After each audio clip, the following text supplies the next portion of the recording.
Okay, so listen, you're very, very welcome at the top end of 2024. Sometimes it passed through so quickly, we nearly forget we're in a new year, but just to acknowledge it is a new year, and with that, a new round of funding for the office.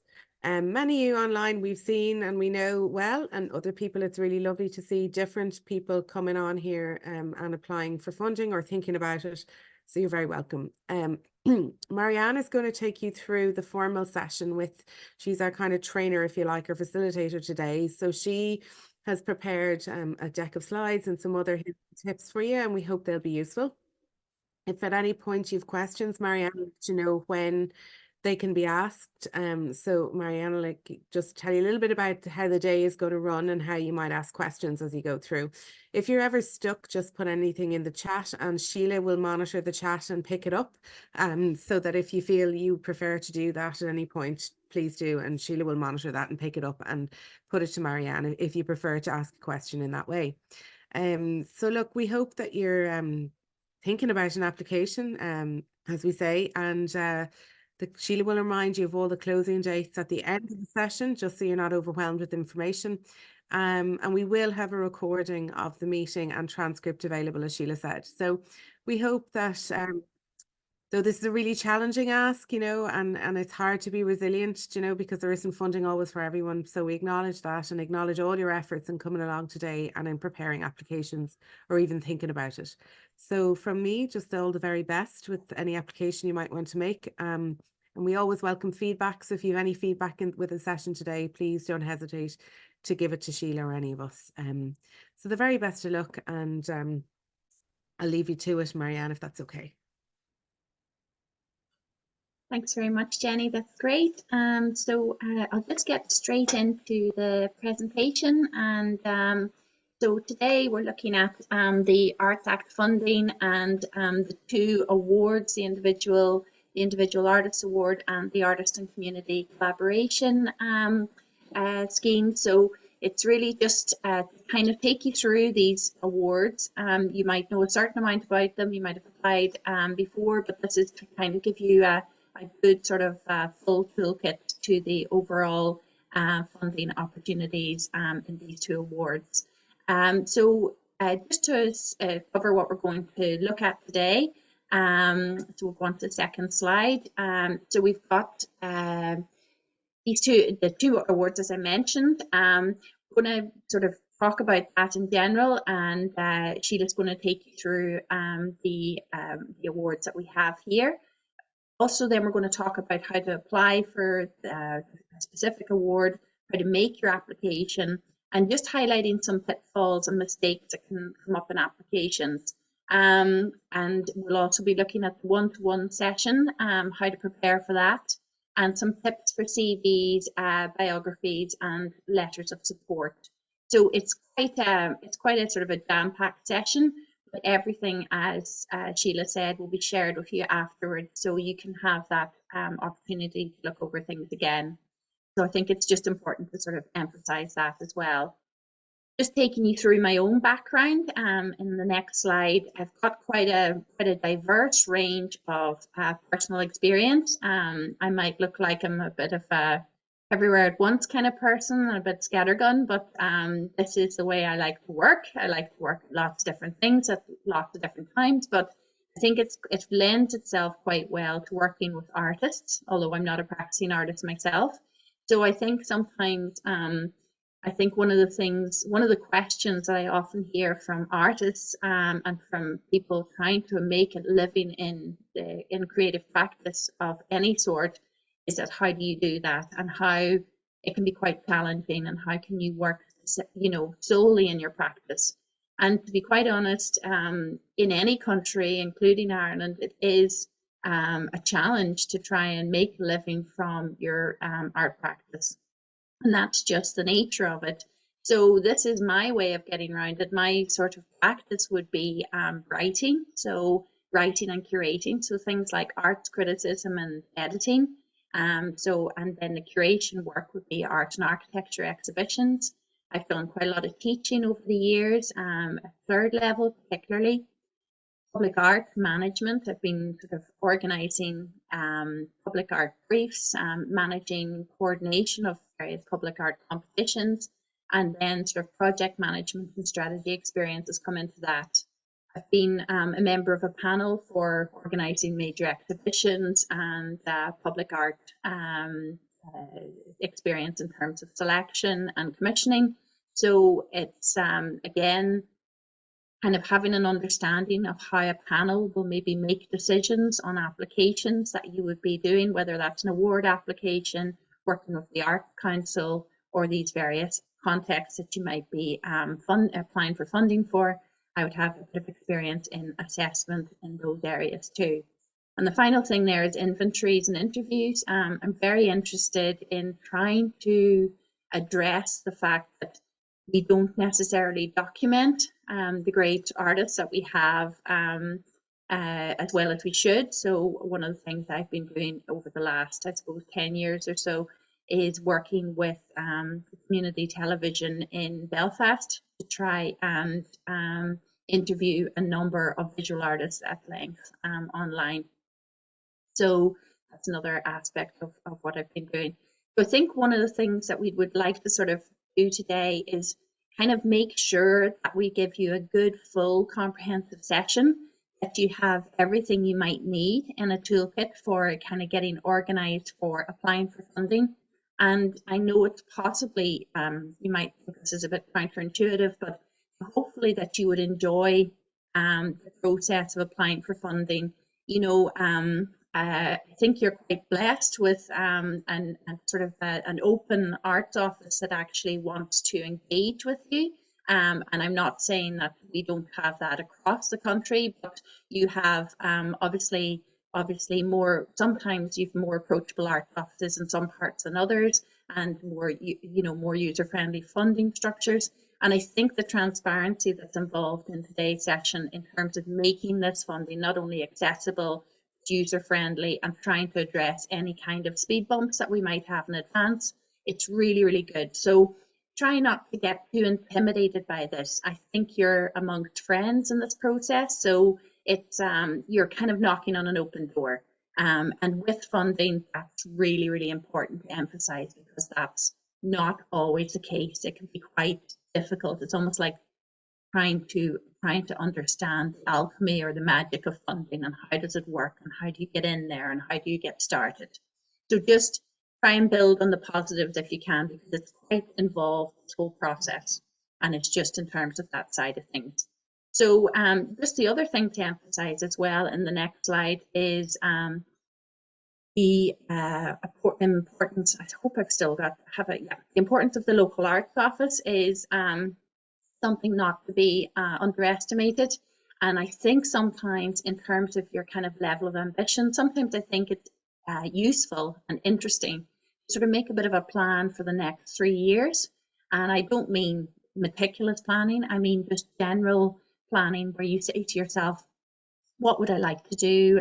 Would I like to have an exhibition? Would I like to create a performance? I know we have practitioners from across the art forms here, and I suppose as well it would be interesting if there's anyone who's new to the to this process here in Wicklow, maybe put in your details in terms of what practice element you're working in. Are you working in dance? Are you working in music or whatever? And put that in at the end in the chat as well, because I think it'll be quite good to see, even from today's session, what kind of range we have. So the arts office is there for you.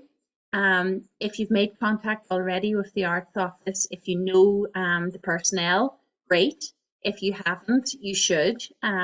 It's very much part of your portfolio of application that you should work with your local arts office. And it's kind of one of those things that, you know, to ignore the local context is something that I would advise people not to do at any stage, because it really is your building block for a more kind of national presence or national reputation, or indeed international. So build that relationship, work with your arts office, find out what opportunities are there, and if you're going for national funding, try and make sure you're also keeping in mind what local funding there is before you go, or in tandem with going for national funding. So you've just got this multidisciplinary cross art form context, different, they have a county-wide remit, opportunity for networking, and it's very important to make your connections locally to build your practice and reputation on that. So I would say your local arts office is the foundation for your practice. So I'll be handing over to Sheila now, and then I can come back after that.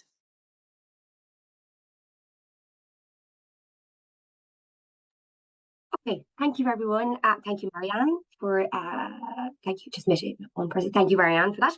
So as mentioned, today we're very much focusing on 2 out of the 3 awards. And we've been very thoughtful about making sure that the guidance and tips and suggestions are reflective of those 2 schemes. And those schemes are the Artists Award and the Artists and Communities Collaboration Award. As you know, we also have the Arts Festival Award, and that clinic is actually happening this Thursday, the 18th. So just to flag that for anyone.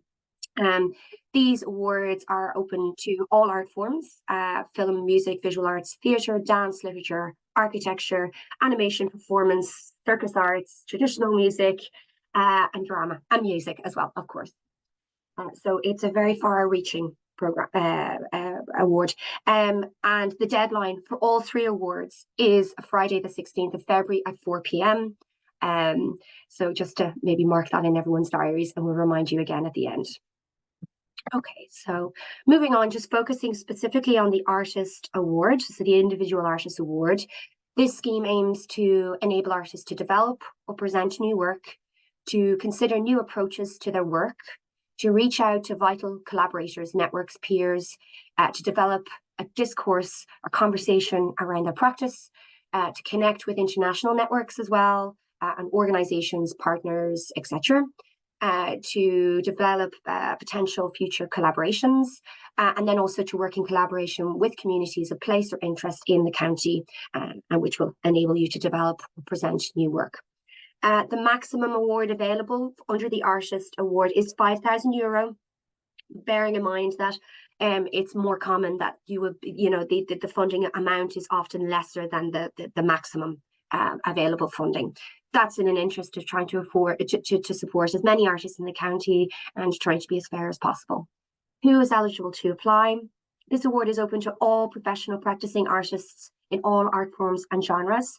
Applicants need to be either a native to Wicklow or to be having resided in Wicklow for over the last 3 years. So that's very important to flag for your eligibility. Who is ineligible to apply? Undergraduates, persons currently in full-time education, persons not native to the county and not residing in Wicklow County.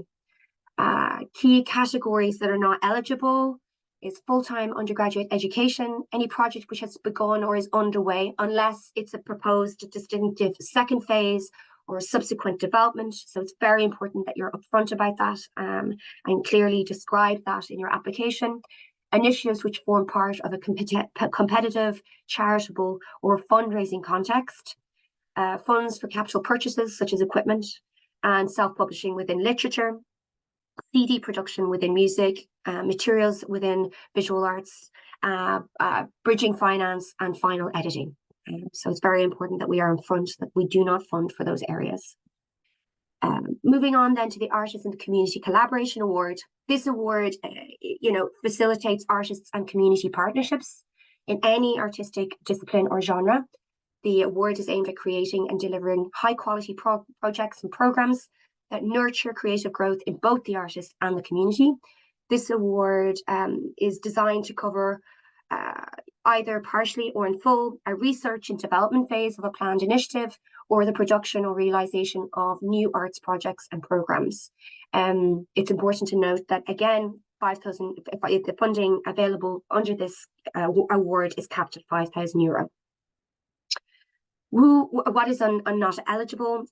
For-profit and fundraising projects, deficits or startup costs for new organizations, entertainment and hospitality expenses, projects where the majority of the activity takes place outside of Wicklow, insurance costs that are more than 10% than the awarded amount. That's new this year. Previously, we wouldn't have covered insurance, but we understand the cost of insurance is significantly increased, and we felt it's important that it should cover, at least in part.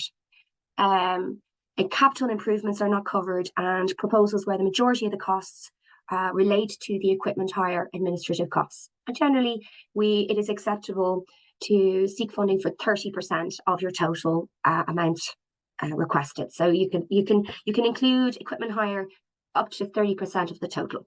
It's worth flagging. That's as a general rule. So before submitting an application, this is very important to flag that artists and community groups are required to have already approached each other. So a conversation should have happened prior to submission of your application, and written confirmation of the commitment should be included in your proposal. This is one of the most common pitfalls for applications for the Artists and Community Award. So we're putting a lot of emphasis on that this year, that it's really important that you have that letter to support your application. And now I hand over to Marianne. Thank you so much. Great, Sheila. There's one question's come in directly on the award, and I'm just wondering, do you want to take that now, Sheila, before I go into anything, or do you want to leave it to the end? It's up to you. Yes, it's a totally fair question. I totally understand that. I might go back to the slide if that's okay for everyone, and that'll help to clarify. Then you have a point of reference, let's say. So if you cannot cover the cost of materials, you can then cover, you can then cover, time. It's about buying time to develop your new work. It's about conducting research, having conversations, developing and exploring new angles and directions. It can cover travel. It can cover accommodation in order for you to go and visit, potential collaborators. It can cover training, like a course or workshops. It could cover attendance at a conference. So it's all about kind of buying time and focusing on your practice rather than actually the production of the new work in this case. Unless, let's say, you're working, it's about buying time and time to think and reflect and have conversations rather than materials in this instance. I hope that helps to answer the question. If not, we can go deeper, or we can explore that again later in the Q&A segment, if that's okay. I'll just jump forward, if I may, back to where we were. And over to you, Marianne. Thank you. I just thought before we got a bit further, it was worth, when we were on it, it's great to get that done, Sheila. And also it's quite interesting, it's quite not a luxury as such, but it's something that's really worthwhile, is to sort of give yourselves a space. And I think that was a really, really good question, Kyle, because we do immediately think, if we're an artist, that it's about materials and about production. And it's actually nice to have this development time, this time to actually start thinking about what it is you want to do with your practice. And that's so often not a paid or funded period of time in an artist's career. So it's kind of about shifting the dynamic and the expectation of how you're paying yourself for your time. So this particular funding, I would say, is even better than a lot of other funding that helps you maybe produce an exhibition or produce a performance, because it's quite nice to actually get a sense around getting a project off the ground, making those conversations, making connections, and getting that further training and further development. It shows great respect for artists and practitioners as well. So sorry, Sheila, did you want to add something? Could I just add to that point? Yes, and exactly, and I really appreciate you explaining that better than I did, for sure. But also as well, that we want this to enable artists then to be considering and thinking about applying for other funding awards. So, at least at this time to prepare and develop and research what it is a new work could then lead to then a strong application when seeking funding from the Arts Council, for example, or Creative Ireland, or for our other funding strands available in the county as well, like our Strategic Funding Award and a Creative Wicklow Grant, etc. So, yeah. So it's all tied up, and I think, or tied together. I think it's quite nice to get that sense of how these feed in, because the Arts Council National Awards are so highly competitive. You need to kind of create this edge in terms of putting together a really good application. And if you've had time to actually develop that, funded time to develop that, you'll find that you will be producing a much stronger application in general. It's a bit like doing, if you're a visual artist, doing a portfolio course before you go to college. You're just going to have this really, really strong portfolio in this gathered experience in advance. So just in terms of both awards, I think sometimes, and I don't want to sound like I'm preaching to everybody, but sometimes people put in an application without enough consideration.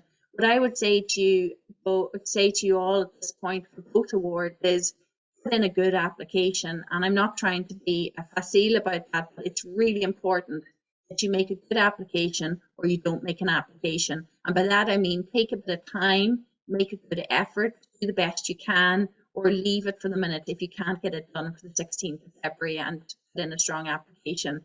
Because, you know, it's a bit like what you're known for at the moment in terms of submitting something will sort of, it could last in people's memory. So if you put in something that you've just said, oh, I didn't get this done, but I'll put one together in a day or something, and I'll just do this last minute, you'd be doing yourself a disservice. It's much better to take a bit of time and put together a strong application, one where you've really made your best effort, and putting something in just for the sake of it or short notice. So I would say that for any thing that you want to apply for, whether it's the Arts Act funding or whether it's any opportunity at any stage, remember that it is your name, it is your practice that you're representing. Do you want to represent it well? You don't want to sell yourself short. Both of these awards, there's 6 to 7 page guidance booklets. They're very clear. They cover all aspects of the award, and they give you everything you need to make a good application. So you've got this kind of opportunity. If you want to make an application, you have an opportunity to make a good one. You've got deadlines 1 month from today. So if you're planning on making an application, get started. This week, ideally, and start working on it. My approach to making applications is start early and make a little bit of a start. Get your ducks in a row. Have a few thoughts. Start initially early. You know, always probably a month in advance. And just start putting some thoughts down on paper, so that if you do any last minute elements, or if you get something out of the blue, at least you've made a good start and you can build on that. So there's the 1 month lead-in time is particularly important, because you need a letter confirming collaboration for the Artist and Community Collaboration Award. And to have a letter confirming collaboration, you need to have made that initial contact with your community group, so that you know that you've laid the groundwork and you have a mutual interest and you're making a mutual commitment, and you have that letter stating it. There's no point just ringing somebody from a community group last minute and saying, can you write me a letter to say la la la? You know, you really need to have had a proper, meaningful discussion about what it is that you're going to do, and give yourself proper lead-in time, so that it's really putting the underline under meaningful. You know, this idea of a meaningful collaboration is far more likely to get funded than something that is cobbled together at the last minute. Both these awards provide a valuable opportunity to research, develop, or build upon your art practice, and that's great. They're quite open, so they allow for the maximum opportunity for creativity, and they give you this time to actually focus on deepening your practice. It's helpful, this is something I sort of feel like it's very helpful to put together a draft proposal before attending a one-to-one session. Sometimes people see aspects of a funding process and they say, oh, there's one-to-one sessions being offered. It's the first time I've seen that. It'll be a nice chance to meet up with the arts office and chat to them. And sure, even if I'm not putting a proposal in this year, I can have a chat about the award and see what's available and so on. That's not what the session's for. The session's for actually getting grips with an application. It's a one-to-one session leading into making one of the applications for one of the awards. So there's no point saying to yourself, you want to use it as a meet and greet session, or you want to use it for networking. You use it for what it's there for, and then it's making the best of your time and the person at the other end of the session. So try and build that into your kind of your work plan as well. So on to the next slide. So in general, for making an application for these awards or for any awards, you need to make sure you've read the guidelines and other information thoroughly. That sounds like a really obvious thing to say, but we're all guilty of it, of just hitting the ground running, lack of time, lack of space to do these things. Sometimes we don't read the application guidelines properly, and it's really, really important. And I think, you know, I always think, going back to the Leaving Cert questions on your exam papers, you know, have you read the question properly? So you're not going to provide a good answer to a question, or you're not going to make a good application in response to guidelines if you haven't read it properly. So that's very important. And I say it being personally guilty of that in the early stages of doing things as well. So you learn from your mistakes. So before sending your application, check it over to ensure there's no mistakes, and ask someone else to look over it for you. So preferably someone who's a good writer. And so it doesn't have to be a fellow practitioner. It's often to do with somebody just with a good command of English who can help you take a look over it. You're going to get too close to your application, particularly as you make it. Send what you're asked to only. So there's a checklist, submission guidelines. You know what you're supposed to submit from the booklets that guide you. So just send what you're supposed to submit. Don't send extra materials that haven't been asked for. Make sure your application is professionally presented, and this can be achieved on your online application as well, through making sure that your proposal is clear, concise, and well written. So sometimes people say, how do you professionally present a proposal if it's online? So you just need to make sure that you've written that up in Microsoft Word, you've got all your documents ready to go, and you make sure that you've got it the amount of words and everything that you need to have, and you put that into a draft document, all the different bits that you're addressing the questions, and that will give you a good way of honing and making sure it's clear and concise. So the next slide, please. I think CVs and biogs are important as well. It's quite good to regularize that side of things. You know, sometimes people say, how do I go about writing my CV for my practice specifically, as opposed to my CV for applying for work? And then what about my biography, and so on. So in terms of your CVs, you always detail recent experience first. Don't go back to what you did in school or college and bring forward. You're trying to give a good succinct overview which shows what you've done most recently. Document your track record as an artist. You can include other work and experience if it's relevant to your practice.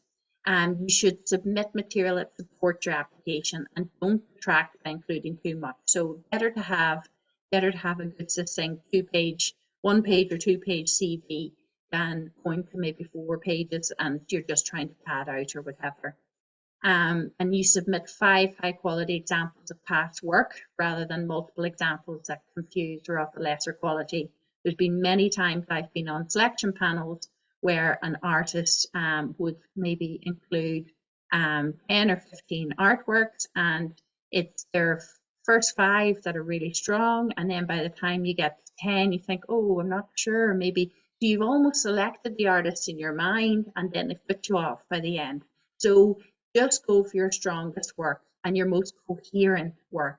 So if you're applying for doing a particular project and proposing something, try and keep it, sort of say, what is the narrative of this? And if you're a dancer or a musician, you know, how can I show best what the narrative is that I'm trying to show in this proposal? And if the work is different from what you're proposing, and if it's completely different, still show work that's thematically linked, or that shows the best, kind of most coherent picture of your practice from beforehand. So it gives you this sort of, it gives you the sort of best foot forward in terms of, it's very hard in a small period of assessment get a sense of an artist, particularly if your work isn't already known by the Arts Office. So you want to try and you can't say, you know, sure, you saw my application last year.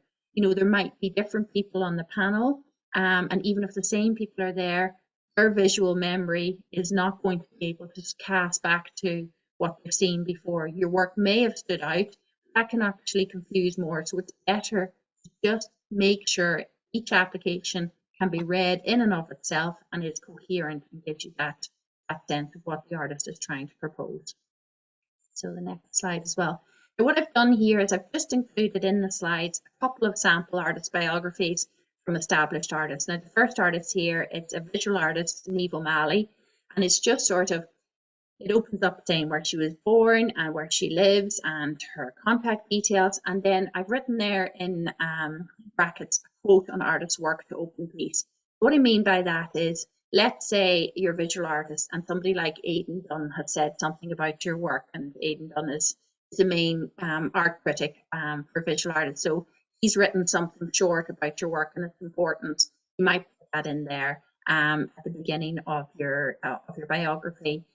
Or a local critic has written something. You might use that, and so on. And then you would put down what if you're an artist, what your solo exhibitions, group exhibitions are, maybe residencies you've performed, collections you might be in. And if you're in just as an emerging artist, you can talk about what you've done so far and where you studied and your exhibitions so far, and what maybe what theme was of your final year show, and so on. Do you get a sense of that? So it's exhibitions, awards, collections, anything like that you feel would be worthwhile in your biography. The next biography I have here is actually one by my brother, for my brother, who is an artist based in Berlin. And I just thought it's very succinct. He's a good writer and he's put it together well. So it's just talking about where he studied, and he's in Leipzig in Germany, and his diploma degree from Leipzig, and then the different scholarships he had and that he studied and did fine art and history of art and NCAD, and then different awards he's won and films he's made, and then collections he's represented in. And then it ends with the fact that he maintains studios in Berlin, Germany, and Donegal, Ireland. So it's kind of trying to, in a nutshell, put together. And David would be very respected and very well known in Germany, and he's in a lot of important collections. So it kind of gives you a sense of how you might sort of put together a biography like that. So it's not necessarily sort of rocket science, but it's equally, you always want to be, once you've used your full name, you only use your surname. So you wouldn't believe the amount of times with artists of all different ages and all different ranges of experience, how many times they've used their first name in a biography, and it's just something you don't do. You always say, for instance, here, O'Kane, studied from here, and so on. So it's very important that you do that, because it's too colloquial and too informal to start using your first name in a biography. The next biography I have is it's kind of a group biography. So it's giving you a sense of a group of dance artists, and this is part of the Body of Knowledge project by based dance artists Sally Doughty, Rachel Krish, and Lisa Kendall, and it's just talking about their research project. So it's just in terms of maybe, and I probably should have checked this with Sheila in advance, can you apply for the award, Sheila, if you are working as, say, one of two artists or one of three artists, or should you only apply as an individual artist? So that's a little bit of a group can certainly apply, absolutely. That's no problem. I suppose the one thing to consider is making sure that everyone is being their time is being covered. Yeah. Absolutely. No, that's perfect. I think that's really what I was hoping. But sometimes this is a really good way, particularly if you're developing a project. And I am really happy to hear that that's the case, because when you're developing a project as a group, it can be an absolutely invaluable experience. So say you're a group of musicians or dancers or filmmakers or whatever, and that you want to kind of put together a sort of a group idea. that it can help to sort of get this sort of strong thematic going on and get yourself a sense of what you would do. And you know, your biography as a group then encompasses the members, and you can then individually represent your members too. So we'll go on to the next slide as well. Marianne, just if I can, to clarify on that as well, Sure. I think it makes sense to add here is that I would imagine if a group is applying, it wouldn't be the Artist and Community Collaboration Award that they would be applying for. It would be the Individual Artist Award that they would be applying for. And one artist of the group would be the lead applicant in this instance, but that they would describe this relationship within their application and how they intend to work together. And they could be seen as equal parties because they are a group, but one person would essentially have to lead on the process and on all the paperwork and everything else later down the line. It just helps for clarity, and it means that we know exactly who we reach out to if we need information and so on and so forth. Yeah, and it gives another sense to sort of answer the question from Kyle earlier about you know, what can you apply for and so on. That if you're sort of developing your group collaboration, you could be the lead artist or one of the artists in the group as well. So I think that's very useful and very helpful, and that's as you would expect. And you need your bank account to pay the funding into if you're successful. So lead artist would be the person who'd be managing the budget, and as Sheila says, all the paperwork as well. So that's very helpful too. So we'll go on to the next slide from there. So this is, I mean, you'll probably say, you know, this might be something that you already know, but if you're just doing your practice CV, your sample headings for your CV, I think it is helpful to sort of say, well, what do I put into my artist CV? What's relevant, you know? So obviously your name and contact details to start off, your education usually in terms of your practice. Now you can put in more expansive education than that if you wish, like where you went to school and so on. But usually it means your third level education if you have gone to train in your chosen practice. What about your solo exhibitions? Have you had any solo exhibitions or performances as a musician or dancer or filmmaker and so on? Then followed by your group exhibitions, any collaborations that you've done and what they consisted of. Awards, if you've been awarded, that could be funding, that could be travel award, bursaries and so on by, you know, the Arts Council does travel and mobility awards and so on. Residencies, if you've done any residencies in relation to your practice. And a bibliography. The bibliography can be a few different things. If you have written on art or on your practice yourself, you can have a bibliography covering your own writing, or it can be about exhibition reviews or performance reviews about your practice. Collections, if your work is in any collections, can be included there too. And it's also possible to add relevant experience. So for example, if you've done teaching or workshops in your discipline, volunteering or work with children, you know, there's various places that people might have worked before. You might have done facilitation at your local library or for various opportunities. There's Twin Union Oak nationally, working with children for the Youth Day of Creativity. So there's various things like that, but it's quite nice that if you're not sure where to start with your artist CV, or if you haven't put that together yet, this gives you a sense of heading, because once you've got your headings, you can usually get your CV together quite quickly. So we'll go on to the next one. And then the letter of support is really, really important for the artist and the community collaboration scheme.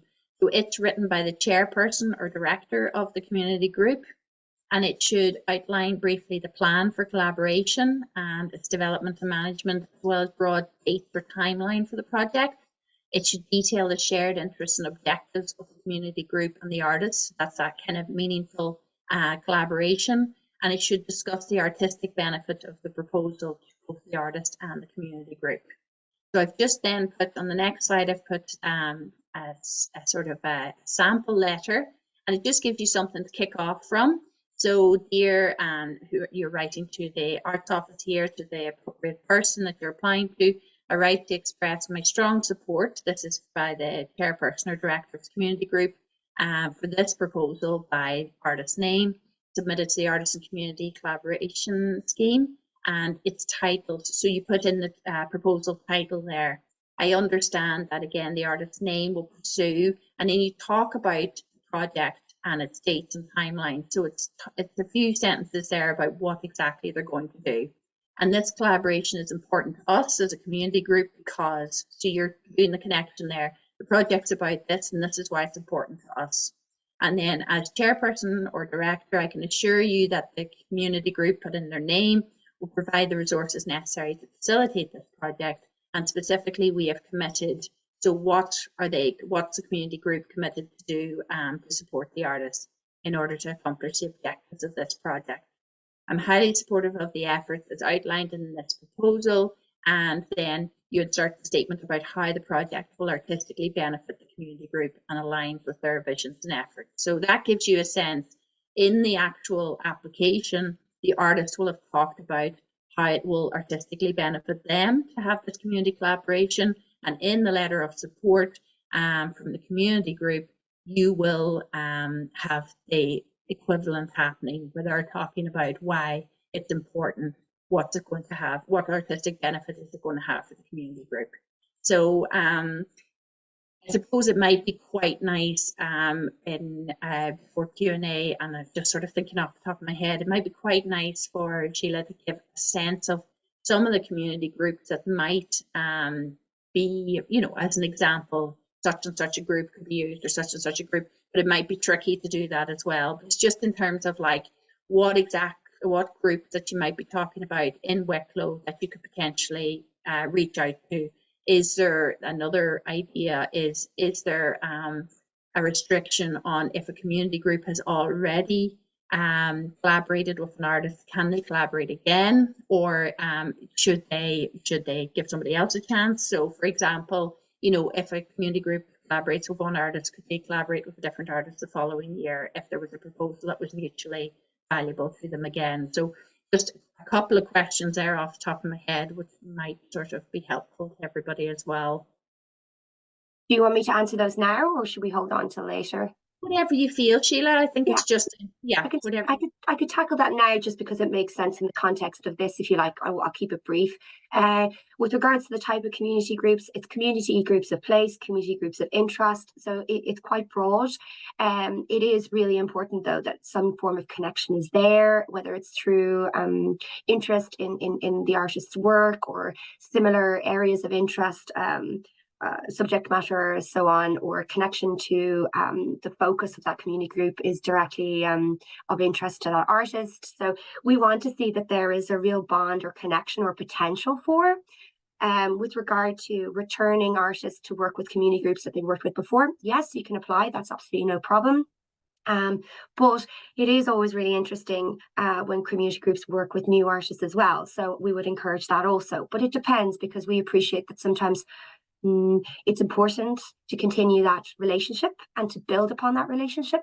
The one thing I would say is that we would discourage like similar applications. So there has to be something significantly new as part of that continued work if the same artist is working with the same community group. So a great deal of thought should be given there and into how they explain what it is that has been done and why this funding is important and where it will be focusing on for the continued work. But as I said, we do encourage them to work with new artists also. So yeah, it's very broad.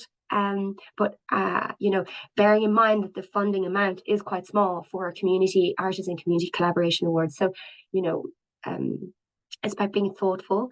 And obviously we have said that the funding can go towards not only a new work, but it can also go towards building a relationship, building a connection, building an idea.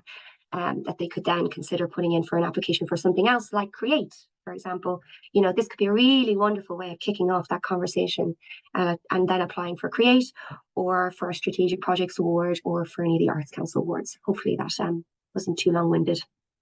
No, that's really helpful, Sheila. And I think I think I love the idea of the funding. You know, this is really what local authority funding should be doing. Is it should be creating a foundation, but it should also be a gateway to approaching other funding sources. So the idea of connecting the community award to create and connecting the artists award to the Arts Council and project awards. It's a clear pathway, and it makes sense to both funders, and then it makes sense to the artists who are applying for them. So try and sort of see it as that kind of support function for your practice, that you can go from one to another, and that you should sort of see that as a natural progression, because it's not often that there are such clear pathways, and it's nice to have that kind of joined up thinking where the Arts Council is going to really welcome a project that has seen development elsewhere, funded development elsewhere. They'll find that very, very refreshing in terms of an application, because the range of applications and the range of quality is quite broad in terms of projects coming to the Arts Council. We'll move on to the next slide. And then this is handing over to Sheila again. So just to kind of take you through the actual application process. Yes. I acknowledge there are questions maybe that we will come back to in the Q&A segment if we may. We'll just keep going for now and we'll come back to those, but I have seen them. So getting into the nitty-gritty now, all applications must be submitted online using our portal Submittable. Links are available from our website, and you'll see each award is listed, and so just select the appropriate award in order to get the appropriate form. Make sure to answer all the questions in the application, and take time if you need to, take a copy of it down in a Word document and work from it from there. But there is the option to save your application as you go along and to re-access that again as well if you prefer. So it's really up to you and how your preferred method of working. It's very important that you use the budget template that is available for download on our website. We have provided in 3 different formats: PDF, Excel, and Word.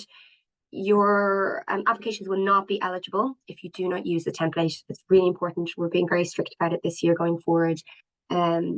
Next then is a reminder to also upload your supporting documentation. As Marianne very kindly, she's gone through, your artist CV, what is important to cover there and what it's important to include. And I know everyone has likely got an artist CV already, but it's important that it remains up to date and that you're not forgetting to update it with all the wonderful things that you've been working on, because that's of value to the panel to see. It's important to also include 5 examples of your work. These could be images, reviews, letters of support, treatments, draft scores, music. If you want to submit links to your website or to video content that's on YouTube, just make sure and clearly title that page so that there's no possibility that the assessment panel miss that, because we appreciate that it's important to be able to show online or digital content. Just moving to the next one. Okay, so our budget, and this will be available after, and if anyone has any questions, please don't hesitate to reach out. This is an editable budget. Okay, so use the cells as is appropriate for your project. The actual column is for any projects that happened last year and that they're continuing into this year, and that you may be applying for the second phase. You may have received that funding from someone else, but that information helps the assessment panel to understand what has been invested in the project before and who has invested in you. It could be that you invested money yourself into your own work. You could include that and detail that there. But it is important then that you also include the expenditure. So where was that spent? Because that all helps to inform the assessment panel, to give them an insight and an understanding. If you're applying for something brand new this year and you haven't received any funding, then you can leave the 2023 column empty. So use it as appropriate, whatever is appropriate for what you're applying for. So then within the 2024 column, please include the amount that you're requesting as part of your proposal. You would be amazed how many times that is not included. And that's kind of the core fundamental piece of information. And we try then and dig it out and find out what it is that figure is. But please just include it there. it makes it all the more easy for the assessment panel to understand what you're trying to achieve. If you have any arts grants, awards that you have applied for, have been successful, or intending on applying for, please include it. You may have received funding from another department within Wicklow County Council, and any other funding granting from income, like Creative Ireland, Creative Europe. Next, then, in the earned income, so sponsorship, donations, GoFundMe's, you can include that information here. Your box office sales, obviously that's appropriate maybe for theatre, producers, makers. Sales would be appropriate for a visual artist if you're selling it, or a sculptor if you're selling a piece of work. You can include that there. That may or may not be appropriate in this instance, but it is our standard budget. So we want to give you as much examples as possible. Then moving on to the expenditures, so the lead artist fees, that's the person making the application, that's the lead applicant's fees. Other fees, they could be some, for your collaborators, your producers, a sound engineer, photographer, whomever. It could be whoever you're planning to work with. And we subscribe to paying the artist policy in the Arts Council. It's really important for us to see people being paid and acknowledged for their work. Training could be, a course that you're intending to go and take part in, or it could be workshops. You may intend to attend a conference. You would include that there. Administration costs would be more likely appropriate for our artists and community collaboration award, or for our festival awards, rather than the individual award. And the same can be said potentially for equipment hire, etc., insurance, etc. Travel and accommodation, to include that there if you're planning on traveling to meet with your collaborators, or if you're covering their cost of traveling to come and meet you, make sure and include that there. It could also be appropriate if you're going to a conference, let's say in Limerick, include your travel and accommodation costs in there as well. And then any other costs, so production related costs, accountancy, legal fees. This is all as is appropriate with your application. This is fully editable. Remove things that you don't think are appropriate, or don't fill them in if they're not appropriate. Adapt it. And we just wanted to give you as much information as possible. But fundamentally, the format of that should remain the same. And the essence of the information that we're asking you to provide should remain the same. Okay, so moving on. So I'm just moving this over. I have to move your lovely faces around while I'm reading from the slides. So application tips. Please read the guidelines really carefully. I know Marianne has said it, but I cannot emphasize that enough. Make sure to regularly refer to the guidelines throughout your application as well. You'll see in the form I've actually given some guidelines, some prompts to remind you that this may be a really appropriate time to go and look at the assessment criteria and make sure that you have actually answered that, or you are actually making a justification of that. Focus on the who, what, where, when, and why of your proposal, or how as well of your proposal. We don't need long essays. We don't need academic writing. Keep it clear and concise. We just want to get to the core of the information. We want to be, without any doubt, what it is that you're trying to achieve. Use the budget template. I know I said that already, but please do. And please don't forget to upload it as part of your application. It shouldn't let you submit your application without it, but, just in case. And then if you can, and we haven't made this as a criteria within the guidelines because we appreciate not everyone has the software, but if you can combine your documents together into one document, we would ask that you do, because it makes it easier, and it just makes sure that there's no possibility that the assessment panel can't or misses anything, or that they don't see something. But we understand that you may be submitting a script that is big, so you need to submit 2 documents. We do understand that. And B, you may not have the software, because I understand not everyone does. And then just make sure and title them. So the assessment panel is without any possible doubt what it is that you're sharing in your supporting documentation. And so with that, it's back to Marianne. Thank you.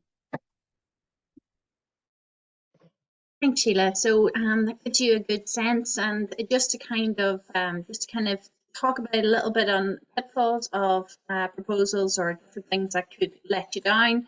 And some of this would be something you might think of already. Some of it's not clear or whatever. So it's worth sort of saying. So an incomplete submission. So you're referring to the checklist here. Now, sometimes I'll talk about if you're going for other proposals, you might have your cover letter to detail contents. This isn't relevant to an online process, but it's sometimes no harm to have your own checklist as you go. So, you know, it's kind of like a checklist equivalent. So one of the pitfalls could be your proposal's unconvincing. So you haven't properly thought it out. You haven't done your who, what, where, and how. And then the concept is undeveloped or lacks detail. So don't assume that everything is clear. I find the best way to make sure that your concept is properly developed is you say to just go to an extra person. You go to an extra pair of ears, somebody who does or does not know what your work's about, and you just say to them, this is what I'm applying for, this particular award, this is what's eligible, and then you say, and this is what I've proposed. You know what I mean? And then you can have the conversation then with the person. They'll say, oh yeah, I can see what you're talking about. The other day say, I have no idea what you mean. So then you say, okay, you go back to the drawing board and you say, what am I missing? Or you know, so it's that conversation in the early part before you submit is really important, because it's a little bit depressing if you only get that in your feedback stage, that you had an undeveloped concept. If you can get that before you've actually put in your application from a friend or a relative to say to you, you know what, this is what you might need to include. And I've done a lot of helping of people before they submit things, and it's just amazing how close it can be, and just how it just needs that extra little lift before it goes in, just to give it the edge that it's clear. So the concept doesn't connect with the proposed context. So for instance, that could be in terms of what you're suggesting in terms of working with a community group. You could say, you know, I'm doing this with such and such a group, and they sort of feel it's this, and I feel it's this, and you might go, actually, that's not linking up properly. There's no meaningful collaboration there. There's no kind of clarity on that. So to do that, submission of more than one idea, if you're sort of proposing something, it can be quite tricky. It's better to just say one idea and give one strong idea and send it through, rather than saying, a lot of times people say, I'd like to do either A or B. And what I would say is, that's okay. You can do your A or B idea, but do it decide before you actually submit which one you're going for. So that can be nice for kind of brainstorming for the early stages of a proposal. It's not great for an application for a funding project, because, you know, they're sort of like, well, what are they applying for? Are they applying for this project or that project? Is it called this or is it called that? And so on. So much better to do that. The incomplete budget or missing budget, or the budget template not used as required. Now, you've all been told, it's in the guidance notes, so it's really, really important that you do that. And this is one of the things that has happened before, is that the budget template hasn't been used, or the budget's been forgotten. So, I mean, there's no way that any proposal can be done without a budget. You have to use the budget template. It's a helpful template, so make sure it's there.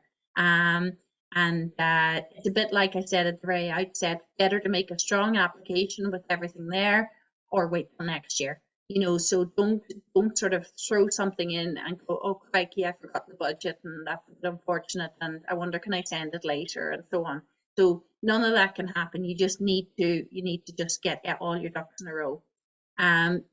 Concept lacking originality, a bit like if you're going to maybe deepen a relationship with a community group and so on, you need to make sure that you're doing something original and artistic and so on. Make sure you're not missing any supporting documentation, or if you're going for the artist in the community scheme, collaboration scheme, you have to have your letter of support or commitment. You will not be eligible without it.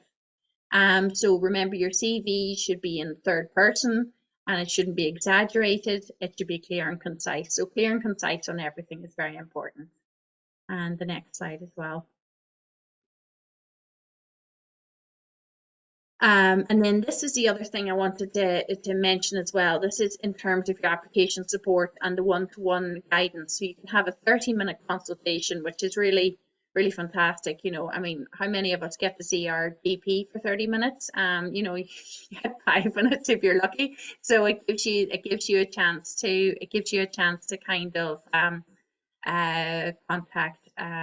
contact your contact Sheila and actually organize this bit of time.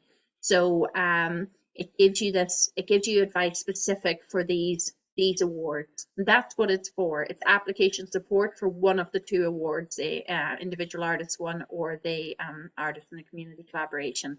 So go on to the next one, and I've just sort of put down a few ideas here, just very much like as if you were going in for a meeting with somebody important, in terms of you just ensure that you prepare well for your session. You've got a 30-minute session. You will, if you're just using it for meet and greet, you'd be done in 5 minutes and you'll have annoyed Sheila. So it's better to go in and constructively use the session. So it's going to give you a focus and a head start for completing your application. But it shouldn't just be something you're just going in to tick a box. You're going in to use this to actually constructively prepare. So don't make your appointment until you've read the guidelines of the award thoroughly. Don't go in and ask silly questions that are already in the guidelines. Make sure that any questions you have are not covered in the guidelines, because that's important. And make sure you've at least a draft proposal for your application to discuss. So it can be just the bones of it. I want to cover this. I want this is my title. These are some of the ideas I want to get across. Just a few bullets. And then you can go in and have a sense of that. And then draft an initial budget that can be used for discussion purposes, because sometimes as well with an award like this, a bit like the question at the beginning about materials and so on, it's good to be sure that you have some things in your budget that are fundable, that are part of the scheme, and that you've kind of given that some consideration. Because if you just do a proposal and don't go anywhere near your budget before your one-to-one session, you'll find that you might be wasting your time. It's better to see, do you have a plan and a proposal that can be costed? Okay, so it's kind of like chicken and egg. If you don't have a sense of something that can be costed, then you don't arrange your meeting. You just go back to the drawing board and think a bit more. So, and I would say it's worthwhile having your application toolkit ready to go, so that if you needed a little bit of help with your artist CV, if Sheila looks down and goes, oh, have you had any exhibitions? You go, oh, I forgot that bit, and you can just pop that in. But it's good to have all these things in draft so that you can have a sense of them. Now, you might need a biography and an artist statement for this particular award.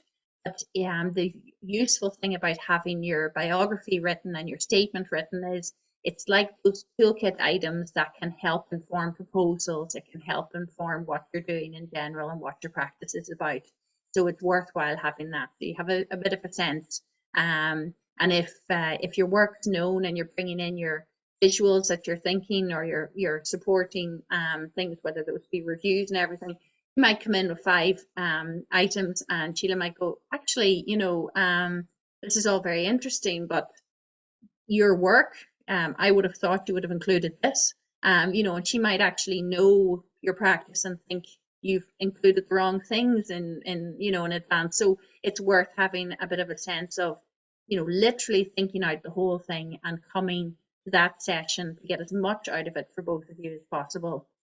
So it's very, very worthwhile to have that as well. And then just moving on to the final slide, and then we'll get into our Q&A. The final slide is just asking you to try and build your confidence over time. I wouldn't say making proposals and applications is an enjoyable process, but it can be enjoyable if you approach it with sufficient time, with sufficient space, with a bit of, you're interested in your work, what your work's about, you're the best person to talk about your work, but you need to be sure that you're giving yourself enough time for these things. So don't apply for too many opportunities, be very focused, take a targeted approach to go for things that suit you and your practice, so you're not trying to shoehorn your work into something that it doesn't suit. Don't be discouraged when unsuccessful. I know that's easier said than done, but it's very useful to go and have you try and seek the feedback afterwards. That feedback is really important for future applications, and especially if it's your first time to apply, you've never applied before and you're not sure, it's useful to kind of build on that if you are unsuccessful. If you're successful, make sure you build on that too. So sometimes people, when they're successful for an application, they get overexcited and they're not maybe documenting their projects properly. So when you're successful, make sure you document your project well. It'll be really helpful for later on. And ensure that you're happy with all your applications and proposals when you're sending them, so that you gain confidence. It's about showing yourself as the best that you can. And it's sometimes useful, I've talked about speaking to somebody before you send something off to make sure it makes sense. Equally, speak to your peers about their experiences, and potentially find some collaborators that you can apply with as a group. A small group, I would say. It's best to apply as maybe an individual, a 2-person or a 3-person group. If you're going further than that, say as a 5-person group, I would just say, be aware that these are smaller awards and it would be quite difficult to pay the artist properly. So I would try and think of groups of no bigger than 3, and then take advantage of opportunities to workshop applications. So like today, like the one-to-one sessions, and then if any of you are in artists collectives or in performance groups and in various clubs and so on, it can be worthwhile kind of talking to each other just before the deadline. And if a few of you are putting together an application, maybe meeting up in a coffee shop and saying, do you want any help with yours? Do you want any help with yours? We can be kind to each other. It doesn't have to be sort of like, don't look at what I'm doing here and so on, because at the end of the day, you want to actually do the best you can, and everybody's in the same boat if you're making applications. So, I'd say, you mightn't be as happy for your peer who gets the award as if you get it yourself, but you would probably get some pleasure out of that too. So hopefully that's helpful, and we'll just get into the Q&A now. Thanks very much.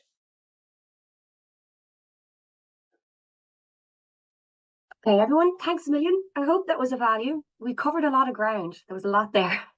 But I'm very mindful we'll jump straight into the Q&A. And there are a few in there. And Marianne, I might, I'll share.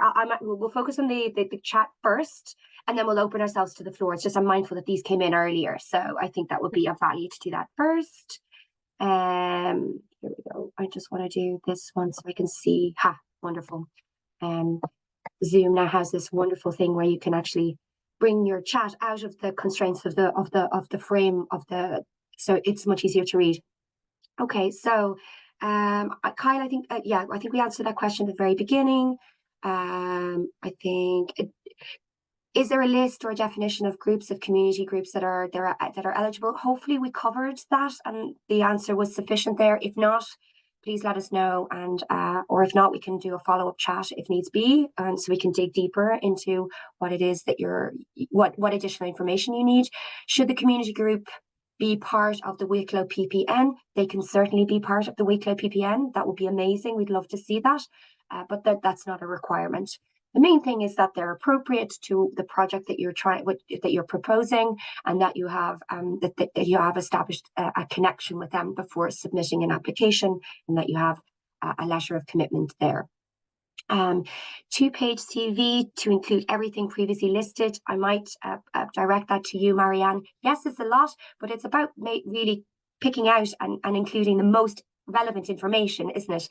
We've put that constraint in so that we don't get a 5-page CV in, and that would be a lot. So maybe Marianne, you might have a word or two to share there on that point. I would say on that, depending on what stage you get to in your career, and if you've got, if you're working sort of over a period of, like for myself, I've got maybe 25 years of experience now, and my CV is very hard to put in what I want to into 2 pages. You just got to make a call. So what you're doing is you decide to make a call. Let's say your CV is usually 5 pages or 6 pages or whatever, and you need to fit it into 2. You decide, make a few rules for yourself. So one might be, I'm only going to put down my project since 2010. So if let's say your experience is going back 25 years, I'm only going to put down exhibitions for the last 10 years, for example, or 15 years or whatever. Or I'm just going to, you can single space, but you don't go down to an illegible font like 8 or something, but you're going to be like, you try and have your 10 or 10 is the very smallest I've CVs into Yeah. the page. It's 12 is usually the most user friendly. So if you have a 12 font and you put in what you need to in it, but it's really trying to get focused on the highlights. So rather than saying everything but the kitchen sink, it's better to just have your headings and, you know, putting down the strongest material in that you feel gives a good picture. It's like a 2-page narrative of your career to date. And some people might say, I can't even get 2 pages, I can only get 1 page, and that's okay too. So sort of, it's not, you know, that somebody say, you know, there's a lot of different realms of experience, and I think that's important to emphasize as well. But it's really just decide to make a rule for yourself. Are you doing something for just the last 10 or 15 years? Are you doing it more recent than that? And just as I say, don't try not to go down below the 12-point font, and that's usually helpful. There was one question before those ones, Sheila, that was from Utah, and was asking if the artist is a chairperson of the community group, will this work too, or should the chairperson be someone else? My immediate reaction to that would be that the chairperson should be someone else. I mean, if the artist is already involved with the community group as a chairperson, I see that as conflict of interest, but Sheila might have something further to say on that. Yeah, absolutely. I mean, we could explore that in more detail. Sorry for missing that. I actually didn't see it. Yeah, I mean, I think it could be perceived as a conflict of interest. It could be that it's another member of the community group, like the treasurer or something like that, is giving the letter of support. But it depends on the role of what this artist and what the intention is. It could be the lead applicant is the chair and the artist, but they're intending on engaging another artist, if you know what I mean, to work with this community group. So maybe whoever sent that in could reach out to me directly, and we could have a proper chat about that in more detail, because yeah, don't want to deter if it is appropriate depending on the nature of it. Sorry. Go ahead back to the questions there, Sheila. I think where did we go to the 2-page CV? So yeah, perfect. Okay, so should you identify what you spent in 2023 if it's not connected to the project? Show our history of personal investment in our practice. No, I don't think that would be appropriate. I don't think that's necessary unless it's connected to the project, I would say. Yeah, that's not a requirement. If your new work is very different from past work, in your 5 images, is it best to show the completed previous work or show new work in progress? I would say it would be important to include your past completed work, your highest, things that are really showing the extent of your track record and your experience and your achievements to date. Marianne, has that been your finding to date? I know we have had people show new work in progress as well, and that has been submitted. It depends on what stage it's at. But you really want the assessment panel to get a good sense of like your accomplishments, the quality of your work. And a work in progress may not be able to fully just share that if it's depending on what stage it's at. Yeah, I think so as well. And I mean, it depends. Like you could, if you wanted to kind of have a little bit of a sense of the new work, you could use one of the 5 images, Yes. or 2 maximum. But I would encourage you to have at least 3 works from your past work. It's quite tricky otherwise to do it. And if you've got work in progress, just to make sure that your work is taken at the very highest level in terms of photography, and making sure that you don't have any distracting elements against a pale background, and images sufficiently cropped to show the image only and no distracting elements around. So the presentation, I mean, there's webinars and sessions of a few hours long in terms of how to document and photograph your work, but just the very basics of that is to make sure that it's a clear, crisp, sufficiently high resolution image of your work to show what's going on and to show it in the best light and to the best, and not taken with artificial lighting in daylight if possible. So, that could be the same for film work and so on. It just has to be sufficiently high resolution and crisp. Yeah, absolutely. The next question: are we sending everything to Sheila before one-to-one session? That's a lot of work for her. No, please don't. That's not necessary. Marianne is just really encouraging you to be prepared, and so that we can make the best use of our time together. I have to say, we started the sessions last week and I've been so impressed with everyone's preparation in advance of. There's been some brilliant questions. Some of those questions even informed our presentation today. So thank you. That really helped to really help us structure this session today as well.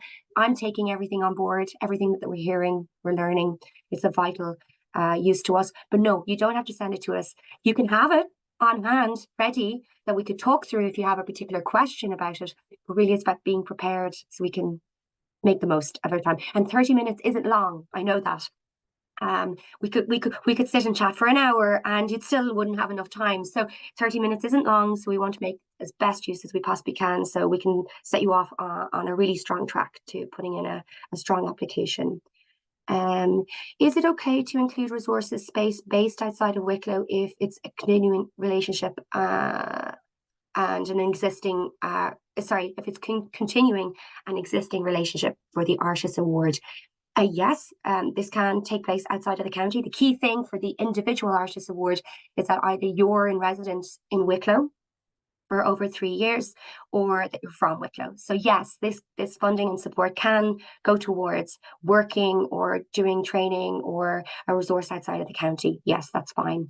Thanks. Okay, and I think that's the last question. One more there. The chat, was there? There's one more. As a senior artist, my track record goes back 40 years, and I've managed to squash it into 3 pages.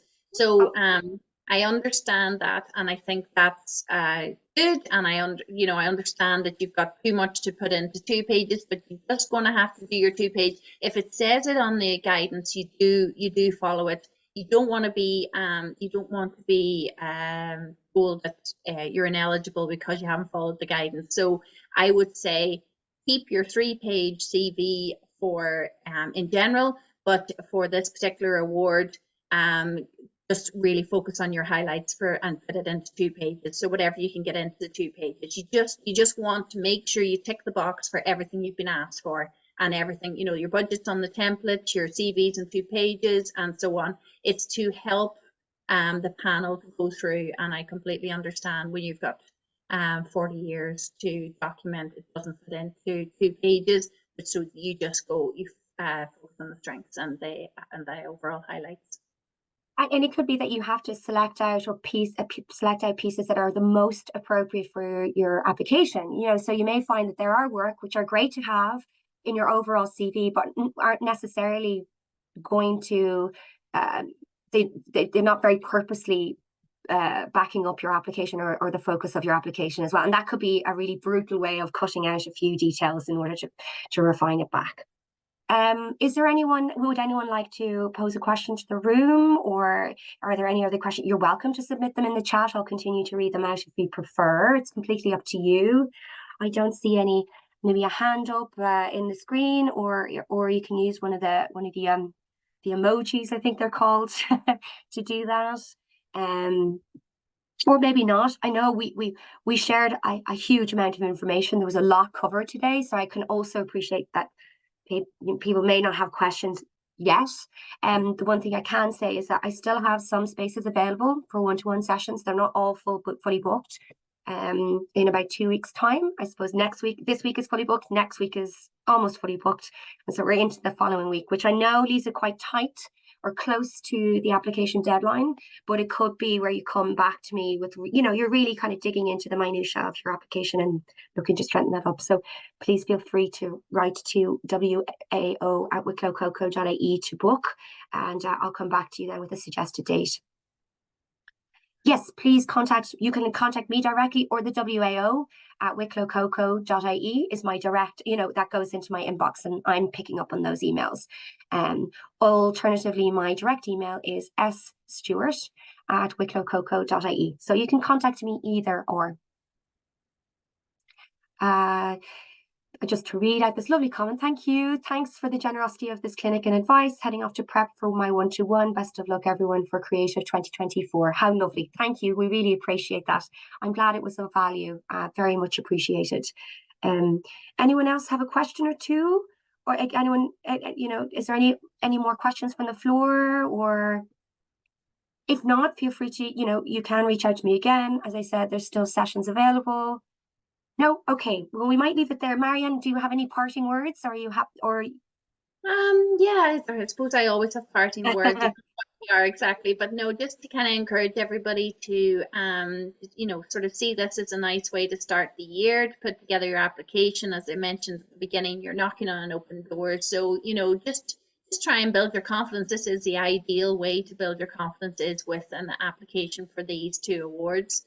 So if you have the time, if you have the space and the inclination, just get your application together, and the best of luck to everybody who's applying. Indeed, yes. Best of luck, everyone. And hopefully we'll see all your applications coming through in the next couple of weeks. And in the meantime, don't hesitate to reach out. Okay, thank you. Bye, everyone. Thank you.